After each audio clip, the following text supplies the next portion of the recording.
Sir, can you please switch off your microphone?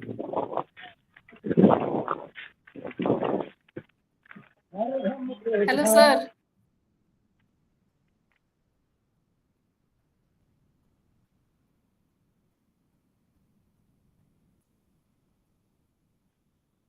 Good evening, everyone. Today we will start with a new unit, that is complexometric titrations. And beforehand, we had studied different types of titrations, and this is a bit different than the previous titrations that we have studied.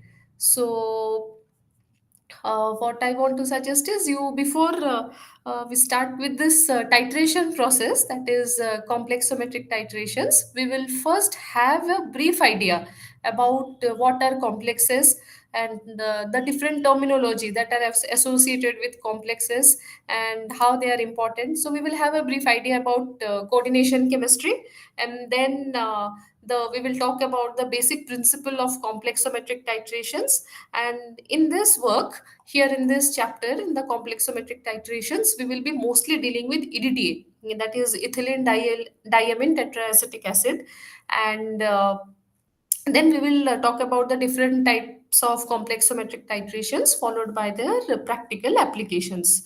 So before going to the titration part, we will have a brief review about the coordination complexes. So coordination complexes that we know, they form the basics of like coordination chemistry. So in chemistry, we come across different types of compounds, like a simple salt, a double salt, an addition compound, and also we have a type of compound that those are coordination compounds. So now how these coordination compounds they are different, we will learn now. This class of coordination compounds, it was discovered by Alfred Werner, and he is that is why he is accredited as the father of coordination chemistry. So first we will understand what is a complex or a coordination compound. So we know that a complex or a coordination complex, it is formed when one or more charged or neutral species that has a lone pair of electrons, it forms a dative bond or a coordinate bond with a metal ion.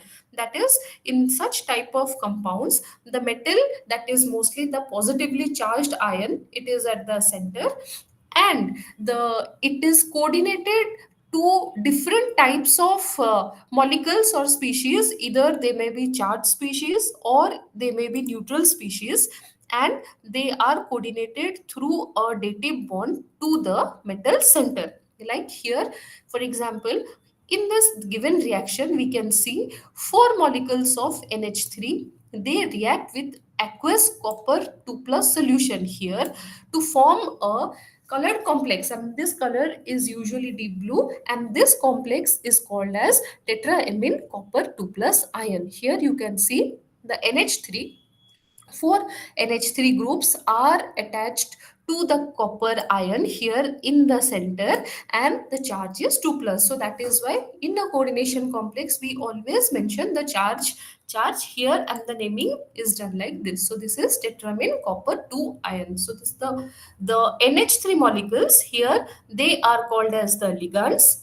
Or in any case, whenever we see these are the neutral species or any charged species that are attached to the central metal ion, here they are called as the ligands, and this is the central metal ion. Similarly, if we take carbon monoxide, so carbon monoxide, we know it is in the metal here, it is in the zero oxidation state. Like here, Fe plus 5CO, it forms FeCO5. This is pentacarbonyl iron. So here this is the ligand, the CO5 is the carbonyl ligand, and it is attached to the central metal, that is Fe. So this is how we identify a coordination complex.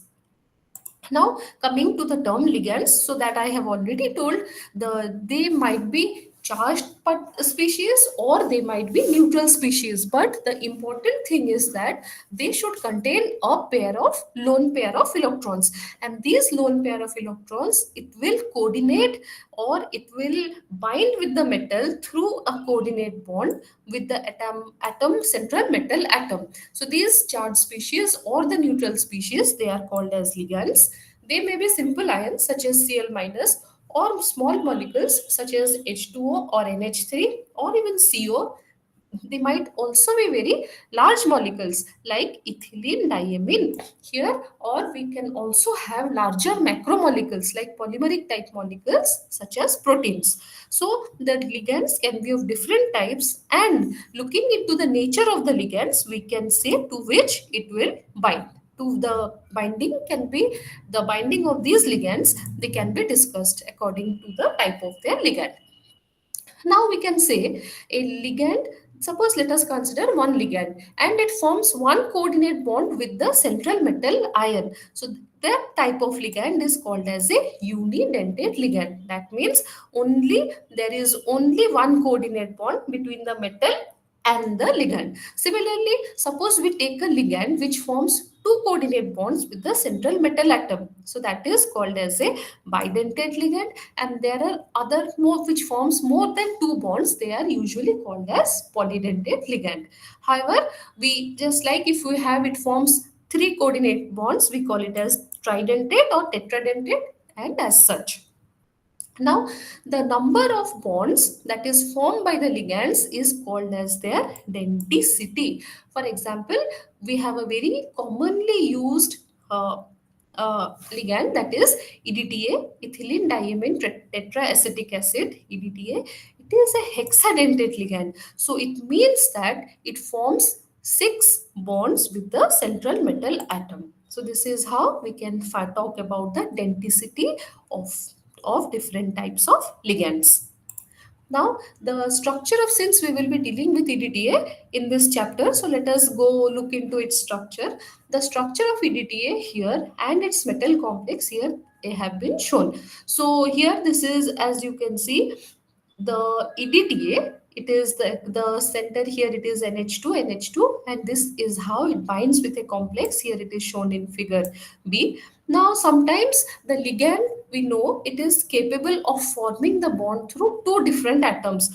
That those such type of ligands, they are called as ambidentate ligands. Like for example, NO2. So here, if we look into NO2, the ligand forms the bond with the metal either with the help of this nitrogen, or it can form the coordinate bond with the metal with the help of this oxygen. So the ligand remaining the same, that is for the ligand NO2, but two types of bonding are possible. One is through the use of the lone pair that is present over the nitrogen atom, and another is by the use of the lone pair which is present over the oxygen atom. So such type of ligands, they are called as ambidentate ligands. Now we also have thiocyanate, so that is also an ambidentate ligand because it can form bonds through S or N atoms.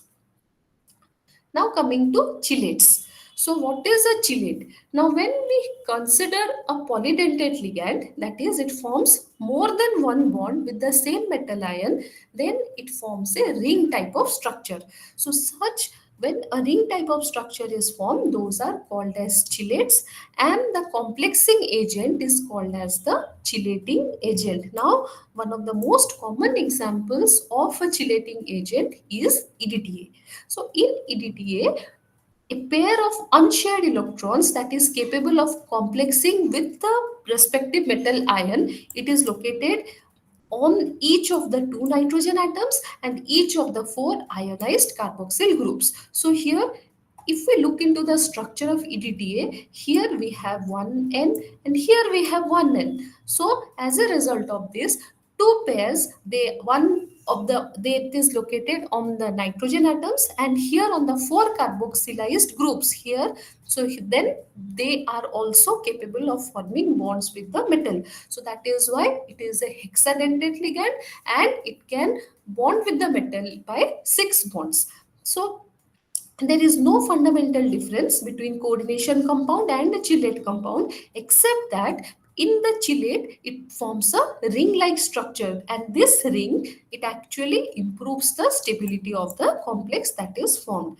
Thus a chelate can be described as a heterocyclic ring structure in which a metal atom or ion, it is the member of the ring. So the stability of the chelate is much greater than the corresponding unidentate metal ligands. So the structures of some commonly used polydentate ligands here, it has been shown in figure 11.2. Here in the first figure we have another, though EDTA is most common chelating agent, here we have another common chelating agent, that is DTPA. This is diethylene triamine pentaacetic acid, and here you can see three N atoms are present and different carboxyl groups are present. So this is a polydentate ligand, because different types of bonding with the metal can is possible through the N atoms and also through the carboxyl groups. And then another chelating agent that is very common is DCTA. This is trans 1,2-diaminocyclohexane tetraacetic acid. So as we look into this structure, here also two nitrogen atoms are present and four carboxyl groups are present containing the oxygen, where the lone pair, they are free to form bonds with the metal atoms. So these are some of the common examples of chelating agents that are used. Then now the solubility of the metal chelates, they are quite soluble in water, and they can be attributed to the presence of different hydrophilic groups such as COH, SO3H, amine and OH. So if the chelating agent, it contains acidic as well as basic groups, then the complex formed is soluble over a wide range of pH. Now whenever these groups are absent, then the solubilities of the chelating agent and the metal chelates, they become very low. However, these chelates which are not very soluble in water, they are soluble in organic solvents. The chelating agents that form water soluble complexes with bi or polyvalent metal ions, they are called as sesquistering agents. These agents, they squeeze out the metal from the solution, whereas that means the metal remains in the solution but it fails to give a normal ionic reaction, because though although the metal remains in the solution, we do not get a normal ionic reactions. So thus a sesquistering agent, it is defined as a substance that removes a metal ion from the solution by forming a complex ion that does not have chemical reactions with the particular metal ion that we are removing. So like, to understand this clearly, we will take the example of ethylene diamine tetraacetic acid, that is EDTA. So EDTA is a very common, it is like it acts as a typical sesquistering agent. Now, what happens here is it reacts with most polyvalent metal ions to form water soluble complexes which cannot be extracted from aqueous solution with organic solvents. Now, but on the other hand, the complexes of dimethyl glyoxime and salicylyl aldoxime are insoluble in water, but they dissolve in organic solvents. So here we should be clear that chelating agents are generally good sesquistering agents, but all chelating agents do not behave the same way. So here the ring forming ligands like dimethyl glyoxime and salicylyl aldoxime, they are chelating agents in, but because they form these two, they form insoluble complexes.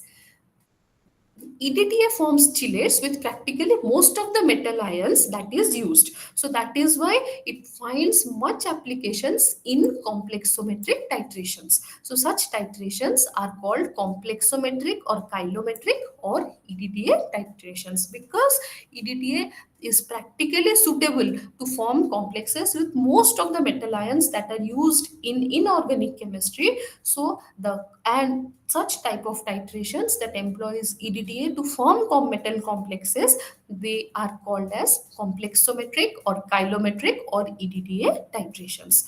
Now, under very favorable conditions, more than one metal, if they are present in the complex. So, in such cases, if two metal ions are present in the complex, then the complex is called as a binuclear complex.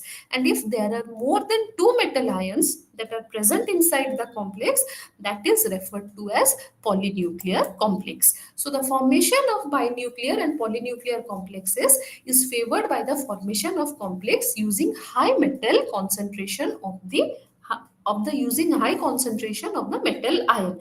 So for like example, here it has been known that Zn2 plus and Cl minus in high concentration of Zn2 plus, they form a binuclear complex, that is Zn2Cl6. Now this is a complex where the metal here, it is present as Zn bonded to Zn. So since two metal ion is present here, that is why this complex is called as a binuclear complex. Now coming to metal ligand equilibrium.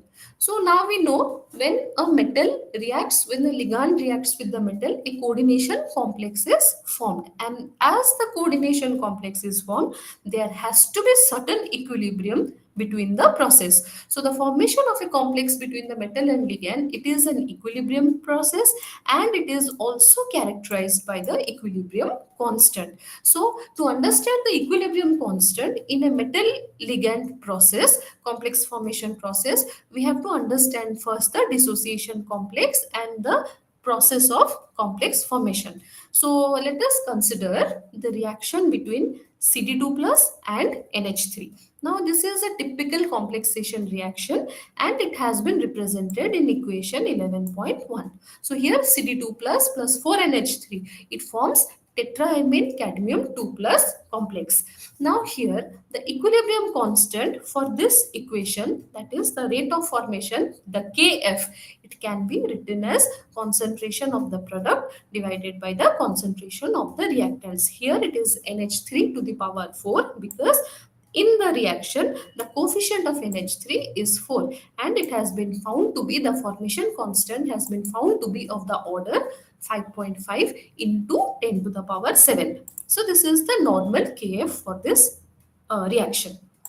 Then we will try to understand the dissociation constant, that is Kd. The Kd is the reverse of the Kf, that is Kd is equal to 1 by Kf. This is numerically. So if we reverse it, then we get it becomes the ratio of the concentration of the reactants versus the ratio of the concentration of the product. So this is Kf and Kd. Now normally a complexation reaction, it occurs in a series of steps. So this reaction, that is the reaction between CD2 plus and 4NH3, it involves successive steps. It does not happen directly, rather it occurs in a series of steps. So it involves 4 successive steps, and it has been represented as CD2 plus, it reacts with first molecule of NH3 forming this product. Then the CdNH3 2 plus, it will again react with one molecule of NH3 forming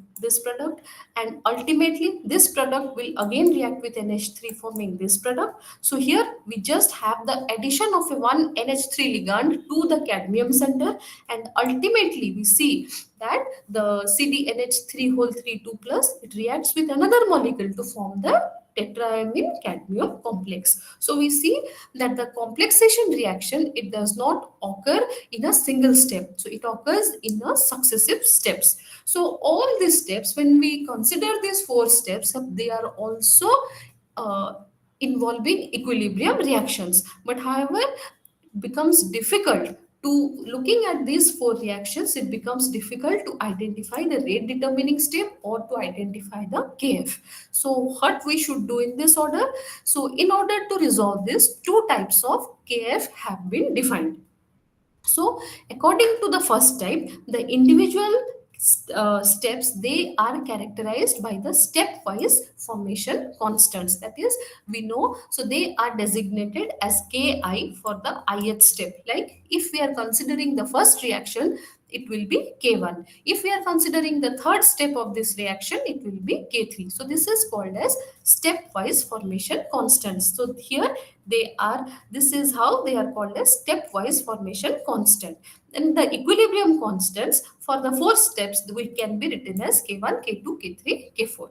This is one method of representation of finding out the formation constant. Then Another method, so here on the overall or cumulative formation constant, it refers to the reaction up to a certain stage of complex formation. And here in this cumulative formation constant, we write it as beta I.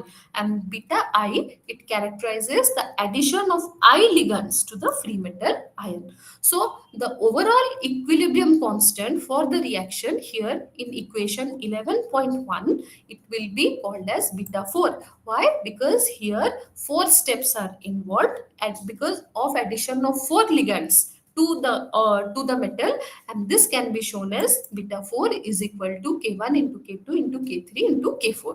So or general, we can write it as beta I is equal to K1 K2 into the number of steps that are involved in the reaction. Now we know that solubility of certain solids or precipitates formed in a reaction, it increases due to the formation of the complex ion. So what happens is, in such cases, the characteristic equilibrium constant, they are obtained by combining the KSP, that is the solubility product, and the formation constant expressions. So to understand this, let us take up example of AgCl. We know AgCl is a precipitate, it does not dissolve in water. And the solubility of AgCl increases in the presence of excess chloride due to the formation of the complex AgCl2 minus. So here we can write the reaction as AgCl plus Cl minus giving rise to AgCl2 minus.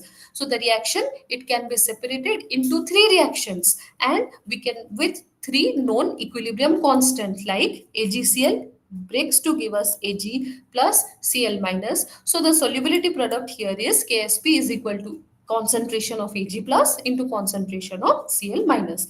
So the other two reactions, that are the stepwise formation of AgCl2 minus. So here combining the stepwise formation, we get K1 is equal to this and K2 is equal to this. So therefore the equilibrium constant for this reaction here in equation 11.2, it can be given as Ksp into K1 into K2. So that is how we calculate whenever we have a precipitate. We calculate how to using the stepwise formation constant. How can we use it to calculate the different formation constants? Then coming to different factors that affect the stability of metal ligand complexes. So there are a number of factors which influence the stability. So some of them are, the first is the nature of the metal ion. So the nature of the metal ion, it determines the type of the bonding of the ligand with the metal center. Like if more is the electrostatic character of the bond, then more stable is the complex. Therefore the small ions with high charges, they lead to stronger complexes.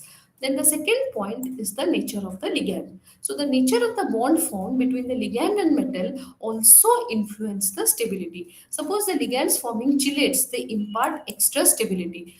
Like for example, the complex of nickel with hexadentate pentene is 10 to the power 10 times stronger than that formed by ammonia. So that is why the nature of the ligand also influences the stability of the complex. Then the third point is the basicity of the ligand. The stability of a series of complexes can be correlated to the ability of the ligand to accept a proton. So once the ligand is more basic of that, then it has the complex become more stable.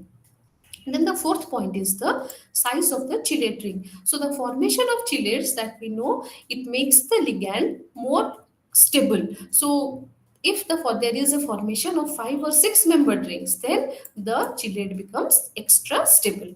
Then comes the number of metal chelate rings. So the stability of the complex is directly related to the number of chelate rings formed between the metal and the ligand. So greater the number of such type of rings, then greater is the stability. The sixth point is the resonance effects. So the formation of 5 or 6 membered rings, they can be explained in terms that the conjugative effects which affect the stability of the complex. Then lastly, the steric effects. The steric effects refer to the sizes of the ligands, their spatial arrangement, and their distance from the coordination sites. So these also play a great role in the stability of the complex. So this is how these are the some of the factors that influence the stability of the complexes. Then coming to the principle of complexometric titrations. So now we have understood what is this complexes, how they are made of, what is denticity, the different types of ligands. So now we will come to the basic principle of complexometric titrations. So complexometric titration, it means there is a reaction between the analyte, that is the that is our material, and the titrant that is taken in the burette, and there is a formation of complex as a result of the chemical reaction between the analyte and the titrant. So this type of reactions, they lead to the formation of a complex. So the first metal ligand complexometric titration was first, it was developed by Liebig. So then, using mostly in such type of titrations, Ag plus or mercurous ion, they have been used. So, and one of the most commonly used ligands for such type of titration is EDTA, because EDTA can easily form complexes with metal ions more easily. Most of the metal ions, it forms complexes. So in a typical complexometric titration, a solution of the complexing agent, it is added to the analyte solution. So as a result, this leads to the formation of a stoichiometric complexes that is that is soluble, but it remains undissociated. So such a quantitative reaction, it forms the basis of the complexometric determinations. So when we choose a complexometric determination, choosing a suitable complexing agent is essential. Choosing a suitable method to detect the endpoint is also essential. And choosing the experimental conditions that provides an optimum titration is also important. So complexometric titrations, they have the advantages of complex formation, and at the same time they suffer from the limitations of the titrate methods.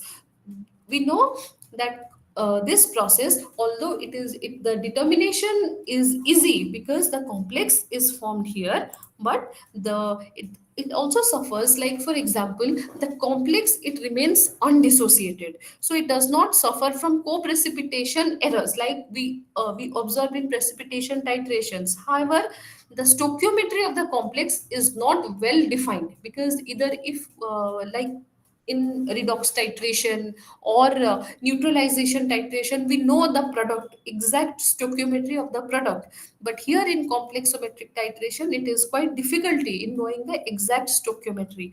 Further, if the titrant is an organic compound, we need to be very careful about its solubility. So that is why, in order to avoid such type of difficulties, EDTA is the most versatile titrant in complexometric titrations. So coming to the importance of EDTA, so EDTA is available, but it cannot be used as a primary standard. The solutions of EDTA, they are mostly prepared from its soluble disodium salt. So the disodium salt, it is generally preferred because it is non-hygroscopic, that is, it does not absorb moisture, it is water soluble and a very stable sequestrating agent.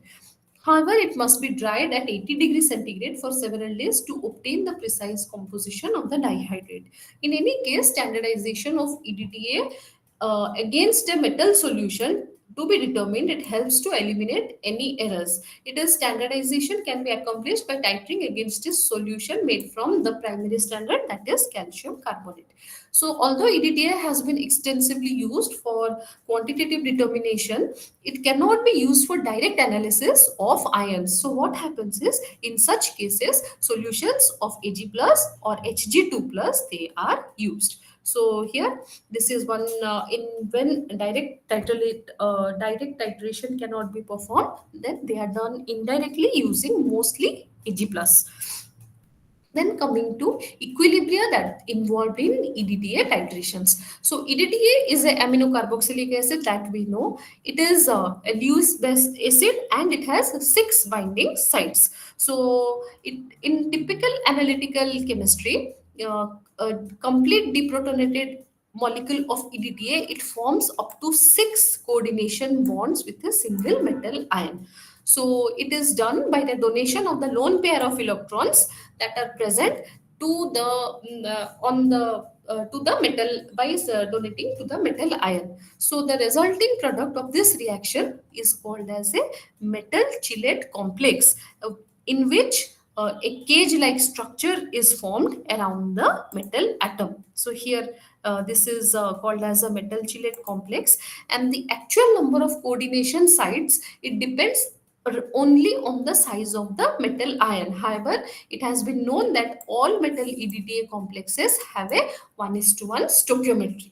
So here the one reaction we can look into, this is M2 plus this is for EDTA, and here we can see how the reaction it proceeds. So the generalized reaction between metal ion and EDTA can be described by this reaction, where Y4 minus, it represents the fully dissociated molecule of EDTA, and the formation, the Kf for this reaction is given by the equation that is denoted here. Then the formation of, like for the formation of cadmium EDTA complex, here it has been given and we can write the Kf. The, here it is shown how can we write the Kf, and it has a value of 2.9 into 10 to the power 16. So here in table 1.1, the formation constant for the complexes formed by EDTA, they have been shown here. Suppose in the first case, we can see the ion is Li plus, and here the log K value for the Li EDTA complex has been shown, and we can see the different values corresponding for the Kf values for the metal EDTA complex. Here in table it has been tabulated. Then coming to EDTA titrations and pH. So EDTA is a very weak acid. It is a hexaprotic acid. That means it can give six successive 6 pK values. And here we can see the successive pK values. Here it has been listed on the right hand side, and you can see. So of the 6 values, the first 4 values, they correspond to the excuse me, they correspond to the first 4 values of the carboxyl protons, while the remaining two, these two last two, they are from the ammonium protons. So here the equilibrium constant here can be written in this form. The first is H4y plus H2O. Here the K1, K2, K3, K4 values have been given here. The Y4 minus form of EDTA, it is the predominant form here, this Y4 minus at pH values greater than 10, and are the only significant form for pH greater than 12. Now we know that EDTA, it exists in different forms at a given pH. The principle of mass balance, it can now be written in this form. So this implies that the generalized formation constant that we have defined is not a true formation constant, because the denominator here, it relies only on the concentration of Y4 minus. So then, to including the activity of the Y4 minus in this equation and substituting the values here in the given alpha, the activity alpha values, so here we can find out this 11.3. It actually shows the fractional distribution of different species of in the solution of EDTA at different pH. So here in the x-axis you can see the pH, and in different pH region how the different species of EDTA they exist. Now here figure 11.3, it reveals that in the acidic pH range, the species Y4 is present at very low concentrations, whereas it becomes very predominant. Here it becomes very predominant above pH 10 or mostly in pH 12. So substituting all the values, we can finally find that the formation constant Kf can be given by this equation, where we will substitute the value, and this new constant is called as the Kf, it is called as the apparent or conditional stability constant for EDTA. Then this becomes, so this is as the alpha Y4 value becomes smaller with decrease in the pH, the condition formation also it becomes lesser. So here in table 11.2, the values for EDTA at different pH values, that has been here, it has been listed.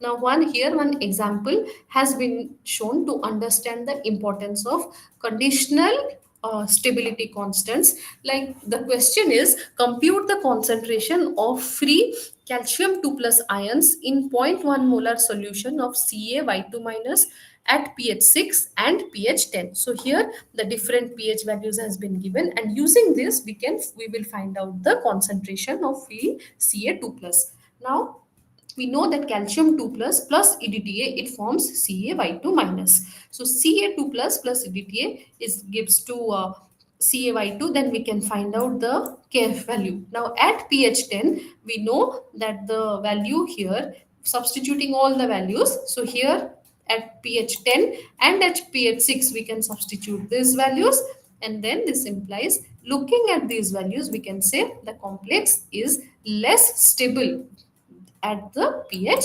6.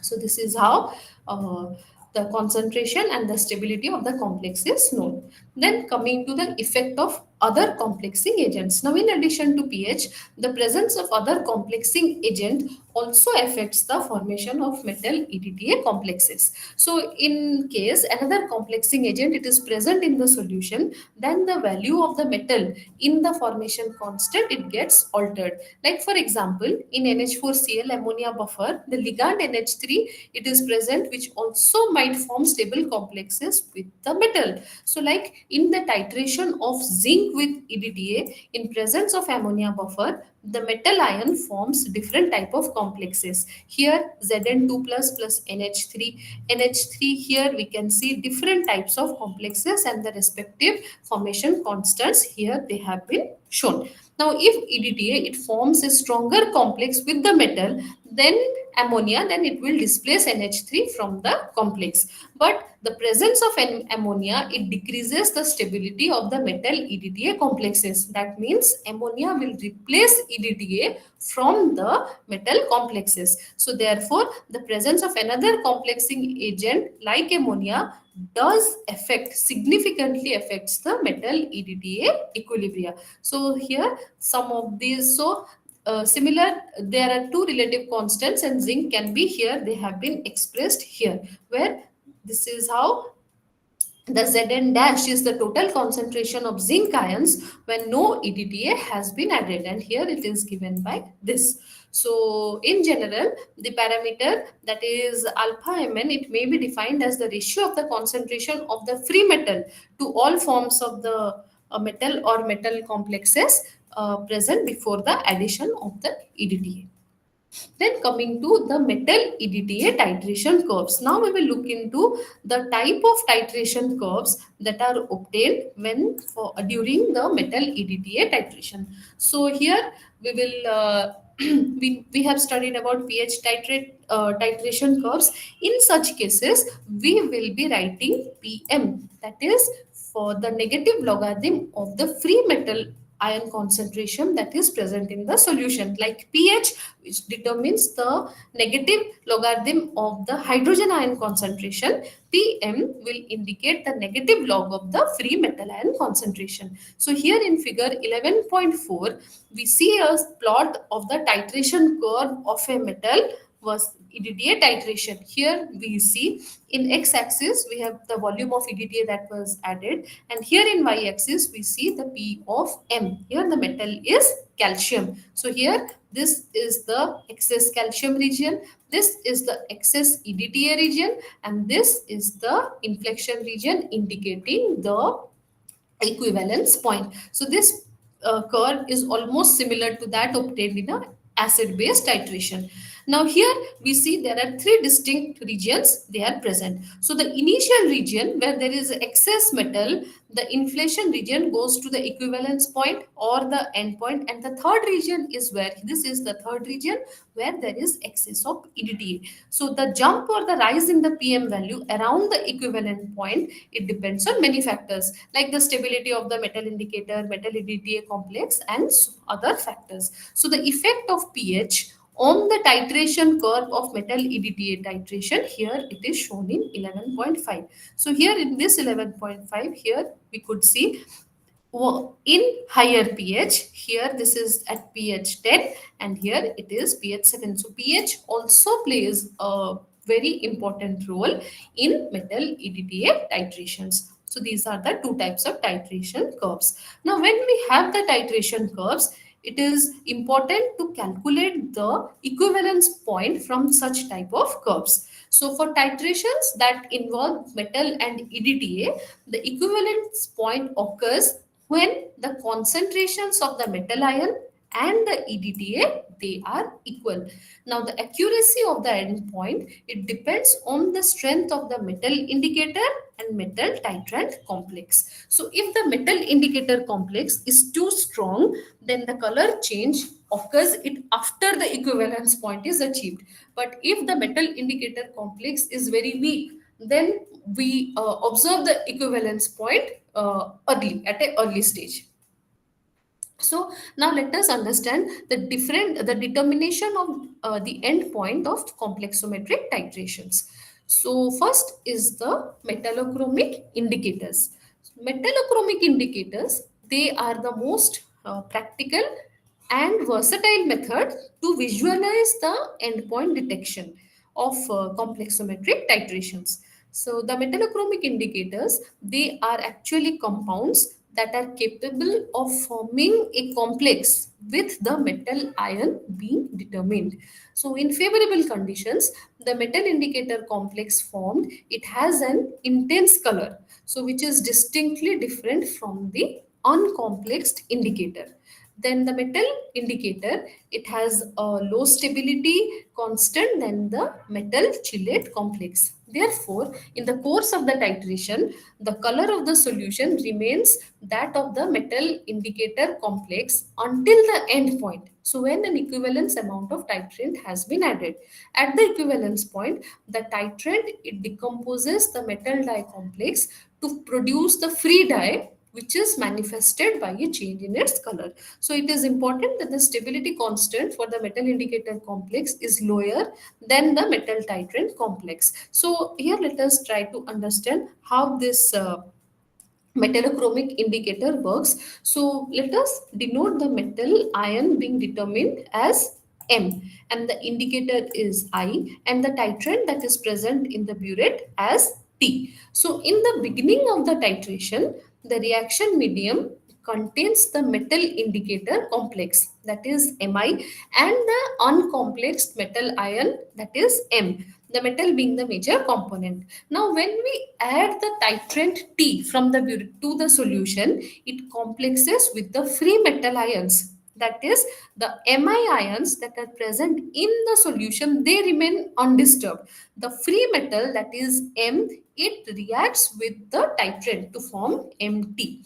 So once the free metals, they react with the titrant, a competitive now reaction, it sets between the titrant and the indicator for the remaining metal ions. Now here, as the metal indicator complex, that is Mi, it is weaker than the metal titrant complex, than the Mt complex. The titrant binds the metal ion in preference to the indicator, and in the process it dissociates the Mi complex. Now as a result of the competition between Mi and Mt, so we see that Mi, we know that Mi is weakly held. The bond between the metal and the indicator ions, they are weak in nature. So as a result, and as a competition between the titrant molecule and indicator molecule, here the titrant molecule, it binds the metal ions, removing it from the indicator, and as a result, as it removes it from the metal ion from the indicator molecule, so the Mi complex that was previously in solution, that undergoes dissociation. So at the end point, EDTA, it removes the last trace of metal from the indicator, that is the EDTA successfully dissociates the Mi complex, and the indicator changes its color from the complexed color to its free color. So as we keep on adding the titrant, that is EDTA, so this EDTA, it removes the indicator which is present in the Mi complex. Now this Mi complex, it originally it has one color. So after the EDTA, it removes it from the complex of the metal, then and combines with the metal, forming Mt complex. So the color changes. Now this color change, when the so in one way we can say that when the metal was complexed with the indicator, that is the Mi complex, it has one color, but after titration with EDTA, the Mi compound it dissociates and empty compound is formed, so it acquires another color. So now we can see a change in color. So as a result, we can understand or visualize the equivalence point or the endpoint. So in case of an important complexometric determination like of hardness of water, we use this a very common reagent. We call it as eriochrome black tea or solochrome black tea as the metal ion indicator. This indicator has been used for determination of hardness of water by complexometric titrations. So here eriochrome black tea, it is a chemical which is sodium 1,1 hydroxy 2 naphthyl azo 6 nitro 2 naphthol 4 sulfonate, and its structure here it has been shown below. This is the structure of eriochrome black tea.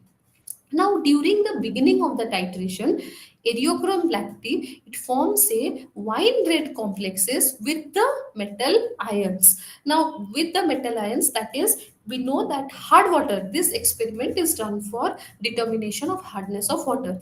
Now we know for in hard water, calcium and magnesium ions, they are present. So this eriochrome black tea, it forms a wine red. The color of the solution becomes wine red when eriochrome black tea is added to the hard water solution. Now with the subsequent addition of EDTA, here we keep on adding then to this solution. So then EDTA now it goes into the solution, and there is a competitive reaction of the metal ions to either bind with eriochrome black tea or with the EDTA from the burette. And we know that the this metal and indicator bond is very weak. So the when EDTA enters into the solution, the eriochrome that was present in a complex with the metal ions of water giving wine red color,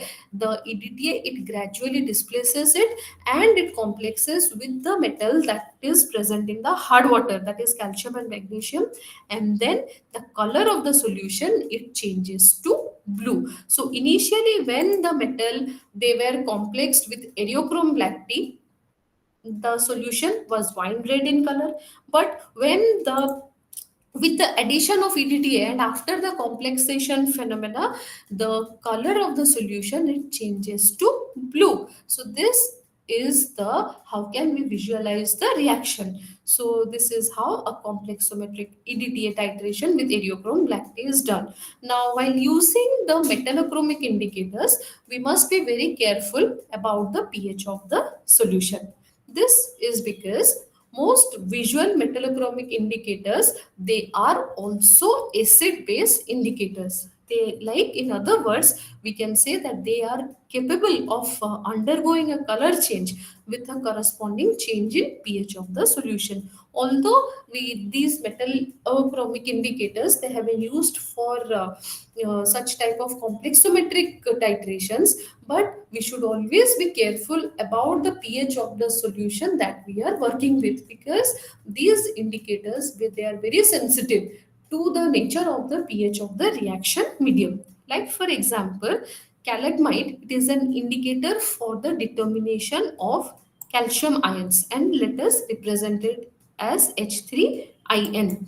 So this undergoes a change in color from the red to blue at a pH of about 8.1. So when the pH is 8.1, the original color that is red changes to blue. Then the blue color again it changes to orange red when the pH is changed to 12.4. So we see with the change in pH of the medium, then the change of the color change in the color of the indicator is also noted. So as the color of the metal indicator complexes are red, it can be used as a metallochromic indicator in the range of pH 9 to 11, in which almost all the indicators is present as blue. It is therefore important to maintain the pH of the solution in the course of the complexometric titrations. So here the color change of calmagite has been shown in different pH and in different color. So here in the useful pH range for some common metallochromic indicators is shown in table 11.3. Like calmagite here, the mostly it is used in the pH range of 9 to 11, and it is useful for detection of barium, calcium, magnesium and zinc. Then coming to Eriochrome black R. So here it is mostly used in the range of 7.5 to 10.5, and it also for the detection of barium, calcium, magnesium and zinc. Eriochrome blue R, it is used in the range of 8 to 12, and it is for the determination of calcium, magnesium, zinc and copper. Now murex is used in the pH range of 6 to 13 for the determination of calcium, nickel and copper. Polyacrylonitrile or PAN, it is used in the range of 2 to 11 for detection of cadmium, copper and zinc. And salicylic acid is worked in the range of 2 to 3 for the determination of iron. So now you see a number of metallochromic indicators are available. However, for any such indicator to be present for the visual detection of endpoint, some of the criteria must be followed. Like the reaction must occur at the endpoint where nearly all metal ion it is complexed with ETTA. The indicator must be very sensitive to the metal ions so that the color change occurs as near to the equivalence point as possible. The color reaction, it should be specific or selective in nature. The color contrast between the free and the metal bound indicator complex should be readily observable, and the metal indicator complex must possess sufficient stability, else it would display a sharp color change. Further, the metal indicator complex should always be less stable than the metal EDTA complex. So to ensure that at the end point EDTA is able to remove all the metal ions from the metal indicator complex. It is also desirable that the change in equilibrium from the metal indicator complex to the metal EDTA complex, it should be sharp and rapid. So these are the certain criteria that should be kept in mind while performing EDTA complexometric titrations. Now we will be coming to instrumental methods for detection of endpoint. Here we studied how can we visualize the endpoint just by looking at the color change. Now we will determine the endpoint by using some of the instrumental methods. So we'll just take a break of 5 minutes, then again resume with this section.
So now we will talk about different instrumental methods for determination of endpoint in a complexometric titration. So here we have sometimes when it becomes very difficult to know the endpoint, then we have some specialized instruments to know about the endpoint. One is by the spectrophotometric method and also by the potentiometric method, amperometric method, we can find out the endpoint of our titration.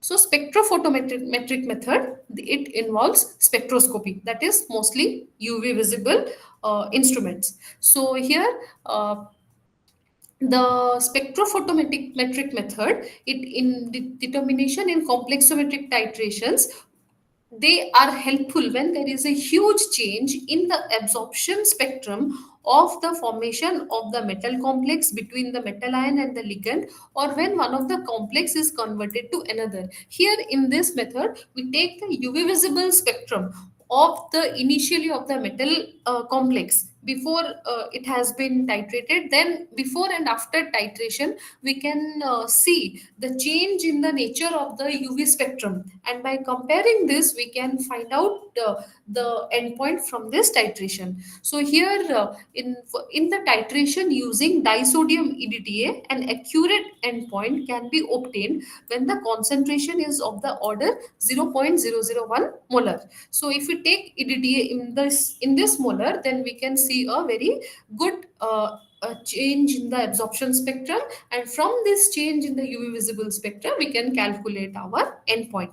So another advantage of the spectrophotometric determination is that we can determine the endpoint of a titration involving a colored ion without using an indicator. So further, the endpoint in the titrations involving colorless complexes can also be determined by making spectrophotometric measurements in the ultraviolet region. So then coming to potentiometric method, potentiometric determination of the endpoint, it is used only for those ions for which specific ion electrodes are available. This is because since there is no change in oxidation state during the titration, so therefore a redox couple and a suitable indicator electrode or an ion selective electrode is a prerequisite for this process. So however, it is possible in the case of some metal ions to perform the titration with a complexing titrant using an indicator electrode constructed from the same metal. So when we look into the half cell of the reaction, Mn plus Ne forming N, then using the Nernst equation, we can calculate the cell potential as this. Then a saturated calomel electrode is generally used to complete the cell. So as the potential at the indicator electrode, it depends on the concentration of the free ions whose concentration decreases during the titration, the cell potential also changes. So as we can see a change in the cell potential from the beginning and during the course of the reaction, then we can calculate the endpoint. However, in some cases, a mercury electrode can be made sensitive to EDTA ions and they can be used for endpoint determination, like in amperometric method. So here there is another process, that is we call it as the amperometric method. So here it is an electroanalytical method which involves the use of current that is developed on the microelectrode as a function of the potential that is applied. So the mercury electrode is used for following the titration. It consists of a drop of mercury that will be in contact with the solution containing the metal ion and a drop or two of the solutions of the mercury chelate. So in case when we take the EDTA, the half cell potential is determined by this couple. So here, this is the overall reaction change involving the EDTA. Now it can be shown that the potential at the stoichiometric point, it is determined primarily by the concentration of metal ion being titrated. So the concentration of metal ions, it changes sharply at the stoichiometric point, which in turn changes the electrode potential. So in general, abrupt potential changes, they are accurately detected. So more stable is the complex, the larger is the potential for titration. So here by this way, the change in potential, it will indicate our endpoint. However, this procedure will be taught further in MCH 004 course. Now coming to applications of why of complexometric titrations, why such titrations are important. So first is direct titration. So it is the simplest and the most convenient method in which the standard EDTA solution is added slowly to the metal ion solution, to the metal ion till the endpoint is achieved. So this is the most basic way. It is similar to simple acid base titrations. For this method to be useful, the formation constant must be large and the indicator must provide a very distinct color change, as we have mentioned earlier. So further, we also need standardized EDTA solutions, and sometimes auxiliary complexing agents may be required. Some important elements which could be determined directly by complexometric titrations are copper, manganese, calcium, barium, bromine, zinc, cadmium, mercury, aluminium, tin, lead, bismuth, chromium, molybdenum, iron, cobalt, nickel, and palladium. However, the presence of other ions may cause interference and they need to be handled properly. Then coming to back titration. So in this method, an excess of standard EDTA solution, it is added to the metal solution that needs to be determined. So as a result, when we add excess EDTA solution, all the metal ions that are present in the solution, they become complexed. So the excess of EDTA that is left after the EDTA, after the complex formation, it is back titrated with a standard solution of second metal ion. This method becomes very necessary if the analyte precipitates in the presence of EDTA or it reacts very slowly with EDTA. Like for example, determination of manganese is done by this method because a direct titration is not possible because of the precipitation of manganese hydroxide MnOH2. So the excess EDTA that remains after the complexation, it is back titrated using a standard zinc solution and eriochrome black tea as the indicator. But in such type of titrations, one has to ensure that the standard metal ion, it should not displace the analyte ion from its complex. Then coming to replacement titration.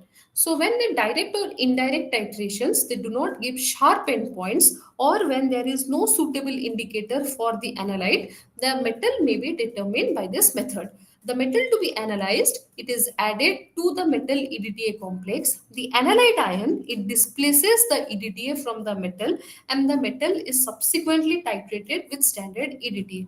For example, in the determination of Mn, an excess of magnesium EDTA chelate is added to the manganese solution. So the manganese ions, they quantitatively displace the magnesium from the magnesium EDTA complex because Mn forms a more stable complex with EDTA. So here the equation here is this shown like this.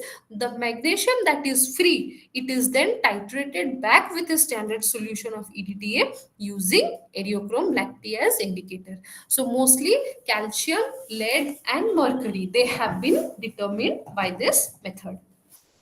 Then comes the indirect titration. So certain ions that form precipitate with metal cations, they and do not react with EDTA, they can be analyzed indirectly. So first, the anion is made, it precipitates with a metal cation, and this precipitate, it is washed and boiled with excess sodium EDTA solution to form the metal complex. So the protons from the disodium EDTA, they are displaced by a heavy metal and then titrated with sodium alkali. So therefore, this method is also called as alkalimetric titrations. For example, barbiturates, they can be determined by this method. So these are the four important applications of complexometric titrations: direct titration, back titration, replacement titration, and indirect or alkalimetric titration. Now coming to selectivity in complexometric titrations. So EDTA is a very unselective reagent because it can form complexes with a variety of metal ions, and mostly it forms complexes with all the metal ions that it comes across. So in such situation, it becomes very difficult to determine a given metal ion in presence of another ion. So in order to achieve some kind of selectivity, so a certain a process, a number of strategies, they have been developed. So some of the common strategies to ensure selectivity in EDTA complexometric titrations are use of masking and demasking agents, pH control, classical separation, solvent extraction, and kinetic masking. So we'll first begin with use of masking and demasking agents. So masking, it is defined as the process in which a substance without the physical separation of it or its react products, it is so transformed that it does not participate in the reaction. So in simple words, it means that the reaction of the substance, it is masked. So in the process of demasking, so the ability of the masked substance to participate in the reaction is recovered.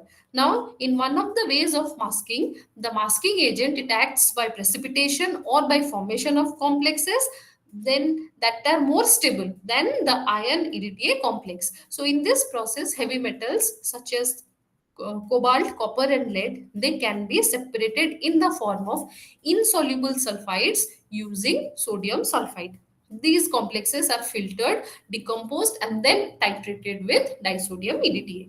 So, in masking by complex formation, the masking agents are employed that form more stable complexes. So, let us take the example of a masking agents. So, a mixture of zinc and magnesium, they can be determined by treating the mixture with KCN, which forms a complex with Zn ion, and the magnesium ions that remain in the solution can be titrated with EDTA. So the masked Zn ions, they can be liberated or demasked by treating with aldehydes such as formaldehyde and then again titrated with EDTA. So here in fact KCN, that is potassium cyanide, it reacts with other metals and which are more stable, and thus it has been used for determination of lead, magnesium, manganese, and other alkaline earth metals.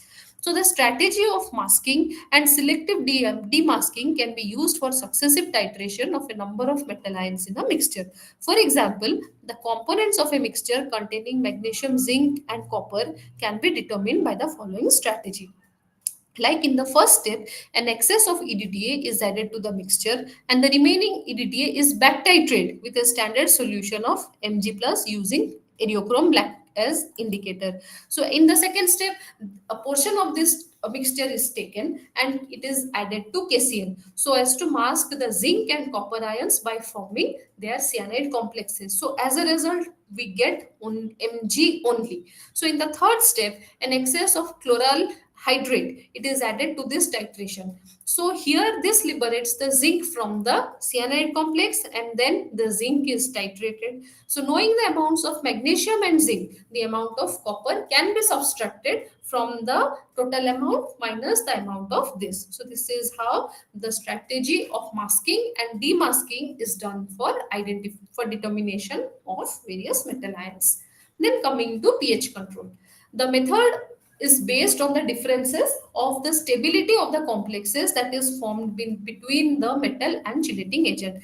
Now we know that the metal chelate is dependent on the pH of the medium. So in weakly acidic solution, the chelates of many metals, they are completely dissociated, whereas the chelates of bismuth, iron, or chromium, they are readily formed at this pH. So when we see at certain pH, the different complexes are formed, and at this particular pH different complexes are dissociated. So this can be used for the estimation of different types of metals. For example, a mixture of bismuth and lead ions, they can be titrated by first titrating the bismuth at pH 2 with xylenol orange as the indicator and then adding hexamine to raise the pH to 5 and then followed by the titration of the lead. So by changing the pH, we can help in knowing the quantity of the different types of ions. Then comes the classical separation.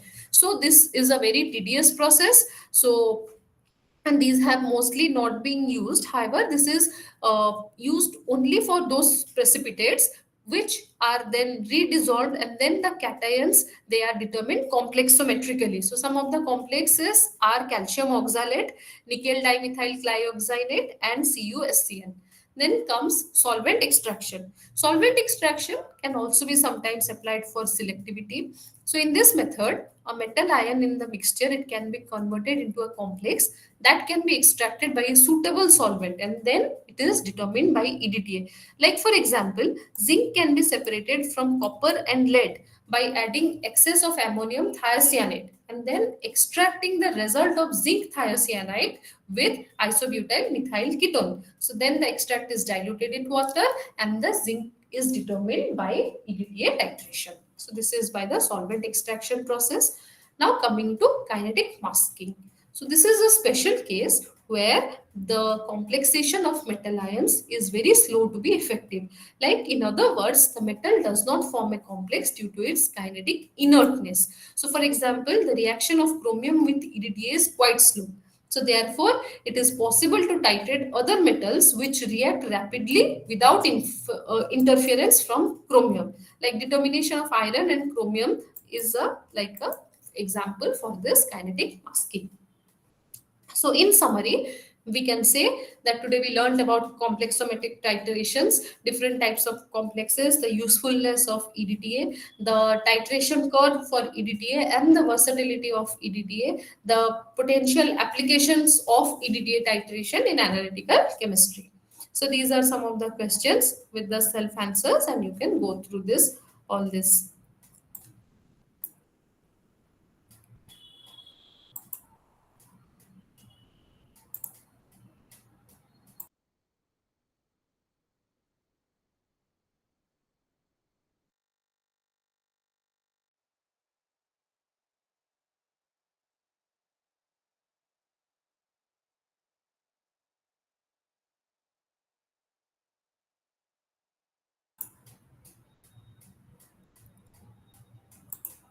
So now we'll start with the next unit, that is precipitation titrations.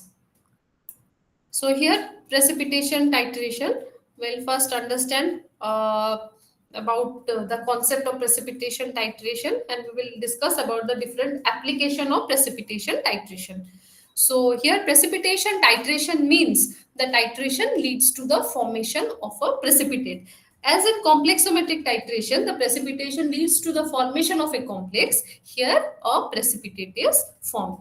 So the precipitation, the precipitate that is formed, it shows a tendency to adsorb and co-precipitate the species of the titrant. So there are certain hindrances, so we need to precipitation titrations are not very common, and mostly the major areas of application has been in the precipitation of silver salt, that is argentometric titrations, and determination of sulfate by precipitation such as in barium sulfate.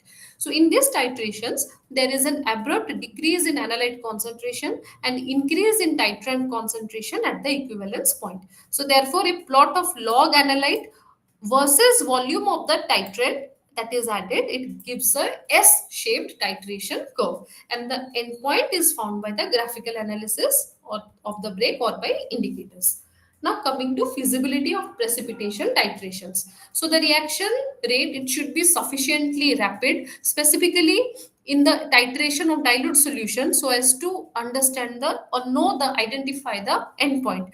To improve the rate of precipitation, it is sometimes beneficial to change the solvents, let us by adding alcohol or by raising the temperature. So these are some of the steps by which we can improve the rate of the precipitation reactions.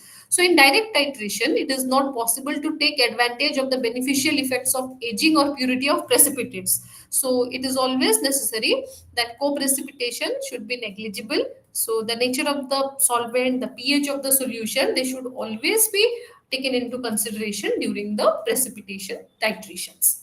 Then the precipitation titration curves. So here the curve has the general shape as that of a strong acid titrated with a strong base where the precipitate has very low solubility. It is shaped like the curve of a titration of a weak acid versus weak base. So an example, let us consider this reaction Ag plus I minus forming AgI.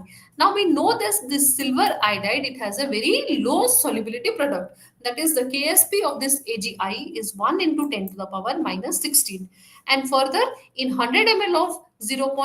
1 molar iodide, there is initially this much amount of I minus. So this requires that 1 millimolar of Ag plus to precipitate all the I minus. It should correspond to 10 ml of Ag to reach the equivalence point. So this is a huge amount.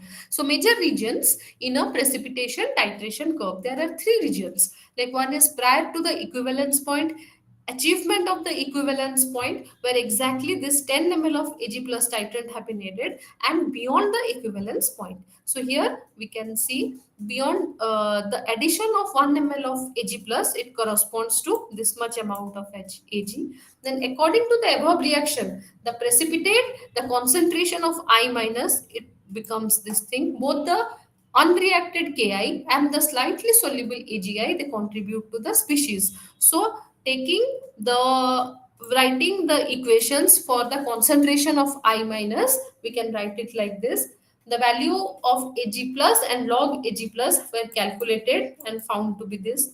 So by referring to the table 12.1, we can see that tremendous jump in log Ag plus by adding 0.01 mole of titrant from 9.99 ml to 10 ml. So the rest of the values of Ag plus, they are determined, the equilibrium constant are found, and here the finally the log value P of Ag has been found to be 3.04. The plot of a precipitation titration curve. The titration curve, here it has been shown. This is the titration curve of 100 ml of 0.01 molar Ki with 0.1 molar AgNO3. Here, the equivalence point with the volume at the equivalence point, it corresponds to the point halfway of the titration curve. A vertical line, here it is drawn, this point, the vertical line, it would intersect it at the equivalence volume of exactly 10 ml. So this point could be determined graphically by the method similar to that of titration of an acid base. Now, if the general shape of the titration curve is known, only 3 points common to 50%, 5 ml, 10 ml, 15 ml can be known. Then coming to titration of Br minus with Ag plus. Let us consider the precipitation titration of bromide with silver nitrate to get AgBr of solubility product. It has a solubility product of 5.2 into 10 to the power minus 3. 13. Let us suppose that 100 ml of 0.01 molar KBr is titrated with zero point 0.1 molar AgNO3. Then the curve titration curve, here the in the x-axis we see the volume of the titrant added, and here we see the P of Ag. So the titration curve, it looks like this for the titration of Br minus with Ag plus. Then coming to titration of Cl minus with Ag plus. So here the KSP of AgCl, that is 1.82 into 10 to the power minus 10. And again we will consider 100 ml of 0.01 molar KCl. It is titrated with zero point 0.1 molar AgNO3.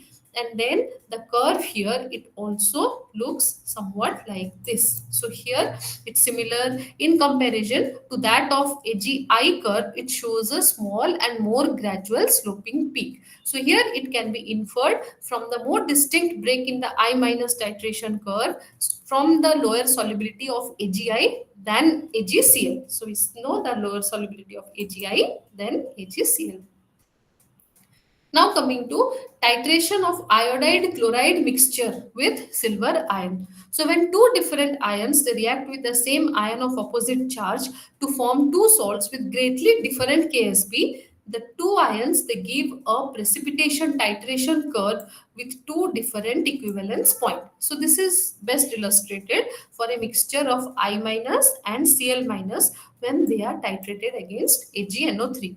Let us consider the titration of zero point 0.1 molar AgNO3 of a solution, that is 0.01 molar in both iodide and chloride. Now we know that the AgI has much lower solubility than AgCl. So the initial reaction that occurs is first added as AgI. So initially there are 1 millimolar of I minus and 1 millimolar of chloride ion. No Cl minus is precipitated until 1 millimolar of Ag plus has been added. So the plot of the titration curve for 100 ml of 0.01 molar I minus and titrated with silver chloride Ag plus, here it has been shown.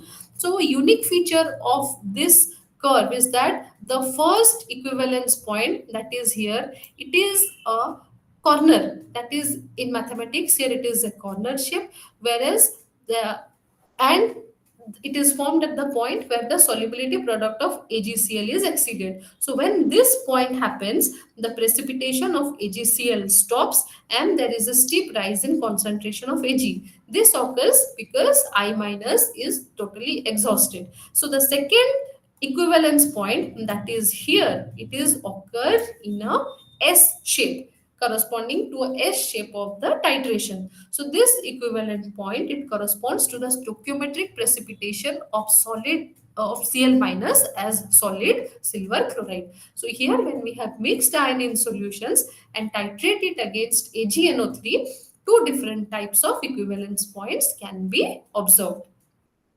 Now coming to the factors that affect the sharpness of endpoint. So both the magnitude and sharpness of the endpoint break influence how the equivalent point can be estimated.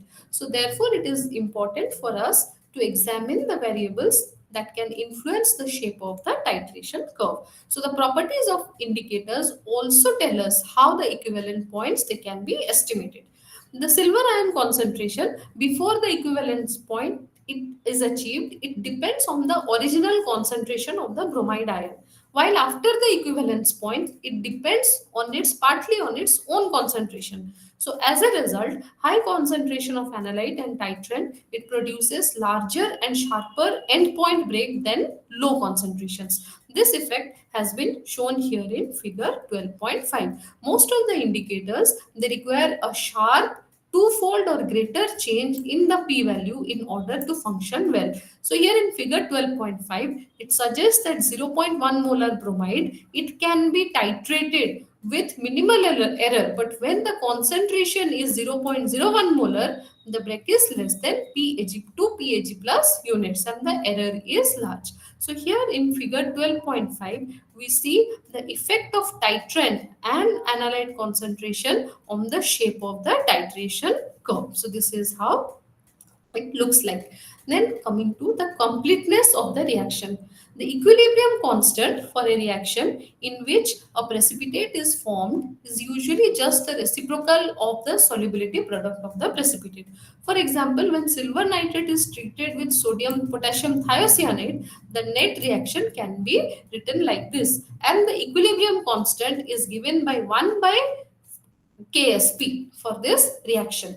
Now a product this is very insoluble will lead to titration reaction that is very complete. So here in figure 12.6, it shows the effect of solubility on the shape of the titration curve. So the largest change here that occurs in PAG, which the among the ions considered the most insoluble silver salt. The small the smallest change in PAG, it occurs with the chloride ion, which forms the least insoluble silver salt. So reactions that produce silver salts with solubilities intermediate between these extremes, they yield titration curves with endpoint changes that are also intermediate in magnitude. So this effect is very common in all reaction types. So here in figure 12.6, we see the effect of solubility on the titration curve. Here, this is for chloride ion, for bromide ion, and this is for iodide ion, corresponding to silver chloride, silver bromide, and silver iodide. Then the experimental measures of titration curves with Ag plus titrant. So the titration curve in figure 12.4, here it is shown as here in this figure. In figure 12.4, in this figure, it is shown the it is reproduced experimentally by using a silver metal electrode. the electrical potential of which is measured against a suitable reference electrode. So the electrical potential E in volts at 25 degrees centigrade, we know it is given by the Nernst equation, given as E is equal to EA plus 0.0591 into log of concentration of Ag plus, where Ea is the constant for the electrode system, and the plot of E versus the amount of AgNO3, it gives curves which are identical to those shown in the above plots.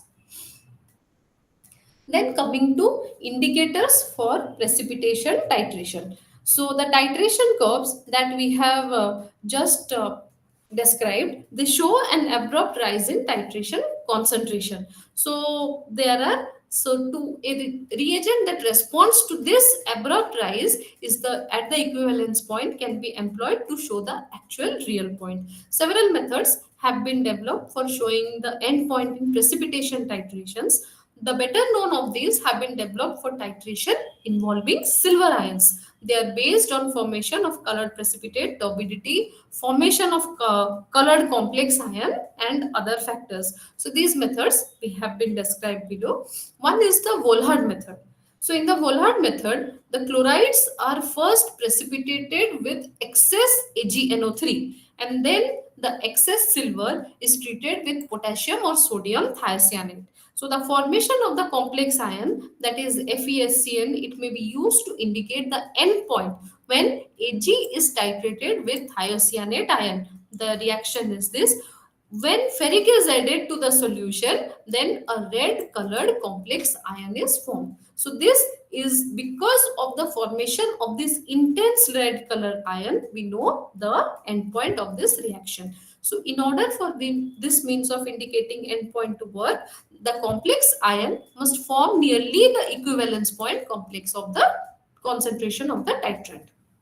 The formation of this Fe thiocyanate ion, it forms the basis of Volhard method. The Volhard titration can be used for determination of Ag plus by titration with thiocyanate ion. It can also be used for the determination of bromide and iodide by taking an excess of silver ion and then back titrating it with the thiocyanate ion. So using a very high concentration of Fe3 plus, it essentially eliminates this error. So at this concentration of Fe3 plus, the equilibrium reaction is shifted to the far right, and the concentration of free thiocyanate, it is very small. The value of the ionic product, it does not reach that of the solubility product of silver thiocyanate, and consequently the latter does not precipitate. So this above reaction is shifted to the light, and that is why it is called as method of Swift, because the endpoint is indicated by the disappearance of the red color. So another approach that involves of the solid silver chloride by filtration, it is followed by the titration of the filtrate with thiocyanate ion. The fastest means of correcting for this error is to add nitrobenzene, which is immiscible in water, and coat the AgCl to prevent their redissolving. So this is how one of the error is removed. Then coming to Volhard titration equilibrium. So the Volhard titration endpoint is not heavily dependent on Fe3 plus. The iron concentration between these 0.002 and 1.6 can be used with little error. The concentration of iron thiocyanate must reach 6.5 into 10 to the power minus 6 before it can be visually detected. So let us consider the concentration of Fe3 plus is 0.01 molar at the end point, and the formation constant here it is given Kf is equal to 1.4 into 10 to the power 2. So here if the iron thiocyanate concentration is 6.5 into 10 to the power minus 6, then substituting the values we get the concentration of thiocyanate to be 4.6 into 10 to the power minus 6 molar, and substituting all the values, the number of moles here was found to be this, and titration error can be given as 0.014%, so which is very less. So this is how Volhard titration equilibrium gives us a minimal error value. Then comes the Fajon's method. The Fajon's method, it is a direct titration of chloride with silver ions from silver nitrate using fluorescein as the indicator. Now, how this adsorption indicator works? So, adsorption indicators, they are the dyes which adsorb or dissolve they from the surface of the precipitate nearing the endpoint of the titration. So, to be useful for endpoint indication, this must result in a distinct change in color, either in the surface of the precipitate or within the dye itself. So, this method of endpoint indication is called as the Fajon's method. So, the best known examples is fluorescein, so which is used to identify the equivalence point in the titration of Cl minus with Ag plus. Now, fluorescein is a weak acid and it partially dissociates to form the fluorosinate anion, that is yellow green in color. So, although fluorosinate anions, they form a very deep colored precipitate with Ag+, it is used as indicator at concentrations that do not exceed the solubility product of silver fluorosinate salt. Now, when Cl minus is titrated with Ag plus in the presence of fluorescein, the negatively charged fluorosinate anions, they are initially repelled by the negatively charged AgCl particles with their primary adsorption on the Cl minus. Thus, the fluorescein, it remains in yellow color prior to the equivalence point. At the equivalence point, the AgCl particles, they undergo negative change from negative charge to a positive charge, and then the color changes from yellow red, from yellow green to pinkish color. So this reaction is reversible, so that the pink color that forms at the point of addition of Ag2 plus, it disappears. So further with back titration, it can be, the desorption can be done. So dyes such as fluorescein or difluorofluorescein and eosin, they have been used for such type of determination, adsorption determination of various Cl minus ions. For the titration of bromide, iodide or thiocyanate, so eosin is preferred because it can be used as a lower pH. So eosin, it is a stronger acid and therefore it dissociates more at lower pH. So, and sometimes you, when bromide, iodide or thiocyanate are being titrated using eosin, the lower allowable pH, it eliminates the formation of some insoluble silver salts and transition metal hydroxides. Then functioning of these adsorption indicators. The successful application of an adsorption indicator, it requires a colloidal precipitate to ensure maximum adsorption. The adsorption indicator must be held strongly in the counter, that is on the indicator ion. However, the solubility product of this species must not be much high. So silver halide precipitates are somewhat light sensitive. Unfortunately, many absorption indicators, they greatly increase with this light sensitivity. Then coming to Morse titration, the formation of a second color precipitate at the end point can be useful for determination of the end point. So the second precipitate, it should have a solubility higher than the precipitate originally formed by the reaction of the analyte and the titrant. Brick red silver chromate or Ag2CrO4, it meets the criteria in the titration of Cl minus with AgNO3. So this is the formation of Ag2CrO4, that is silver chromate, by the reaction of Ag plus with a low concentration of chromate ion is added, and it forms the basis of mode determination. Now, how can we calculate the endpoint in mode determination? We will consider the reaction of Ag plus Cl minus forming the white precipitate. So as the endpoint approaches, the concentration of Cl minus, it becomes low, decreases, and the Ksp, it is limited, comes to the limiting value of Ksp. So when after this occurs, the solubility product of Ag2CrO4 is exceeded and the reaction is formed by the formation of silver chromate, which is brick red in color. It is formed on the background of the AgCl, which is white in color. So the amount of chromate that is added to the solution is critical for the success of this titration. So the value of the solubility product of HCl is this. So the equivalence point can be calculated, and use from this equation we can find out the original amount of chromate ion that was used in this reaction. Then indicator blank in the more chloride titration. So compensation, it may be made for the more chloride titration error by running a blank test that is commonly used to determine endpoint errors. It is a suspension of solid white chloride free calcium carbonate, which is then the equivalent, the Ag plus is reagent is added to this solution until the endpoint is observed.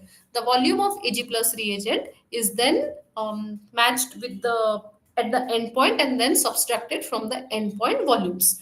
So this is how a blank more indicator titration is carried out. Then coming to the applications. So most of the applications of precipitation titrations, they have been mostly it is used in argentometric. However, silver nitrate and potassium nitrate, potassium thiocyanate, they have been used as primary standard quality. So in addition to silver analysis, other analytical reagents have been, other processes have been done. Like here in table 12.1, some typical argentometric precipitation methods have been given. Like for example, in the substance determination of AS of here bromide iodide thiocyanate, the endpoint is determined by Wohlhard titration, and the remarks is removal of silver salt is not required. So, like for determination of epoxide, Wohlhard titration is done, but the titration of excess Cl minus following hydrohalogenation. So, these are some of the uh, argentometric precipitation methods that uses the different processes of endpoint determination by either Volhard or adsorption indicator or by mode titration. So, in summary, we can say that the importance of precipitation titration in analytical chemistry, the theory of Volhard and Fajan's titrations that we have discussed, and some direct and indirect applications of this argentometric titrations. So these are some of the questions that are associated with this chapter, and the potential, some of the potential questions and answers. So you go through this. So with this, we end this chapter. We'll meet again tomorrow for the next two units. Thank you for today.